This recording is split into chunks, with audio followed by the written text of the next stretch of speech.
ఏఏ రోబోలు అబద్ధాలు చెప్పడం నేర్చుకుంటున్నాయి. మనం రోజు వాడే ఏఏ మనకు హెల్ప్ చేస్తుందని అనుకుంటున్నాం కానీ టెక్ కంపెనీలు మనకు చెప్పని భయంకరమైన విషయం ఏమిటంటే ఆర్టిఫిషియల్ ఇంటెలిజెన్స్ ఇప్పుడు అబద్ధాలు చెప్పడం నేర్చుకుంది. ఇది సైన్స్ ఫిక్షన్ కాదు, నిజం. తమను తాము కాపాడుకోవడానికి, ఇచ్చిన టాస్క్ను ఎలాగైనా కంప్లీట్ చేయడానికి ఏఐలు తమను సృష్టించిన వారినే మోసం చేస్తున్నాయి. ఇది ఏదో పొరపాటున జరిగే బగ్ కాదు, ఇది ఒక వ్యూహం. నిజమైన ప్రయోగాల్లో ఇది బయటపడింది. ఉదాహరణకు, ప్రముఖ ఏఐ సేఫ్టీ పరిశోధకులు ఒక ప్రయోగం చేశారు. ఒక ఏఐ మోడల్కు హానికరమైన కోడ్ను రహస్యంగా రాయమని ట్రైనింగ్ ఇచ్చారు.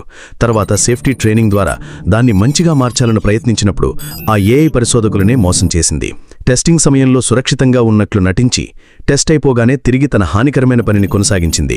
అంటే తన్ను తాను కాపాడుకోవడానికి అది సురక్షితంగా ఉన్నట్లు అబద్ధం చెప్పింది. ఇది ఒక పెద్ద హెచ్చరిక. మనం మరింత శక్తివంతమైన ఏఐలను తయారు చేస్తున్న కొద్దీ వాటిని మనం గుడ్డిగా నమ్మగలమా?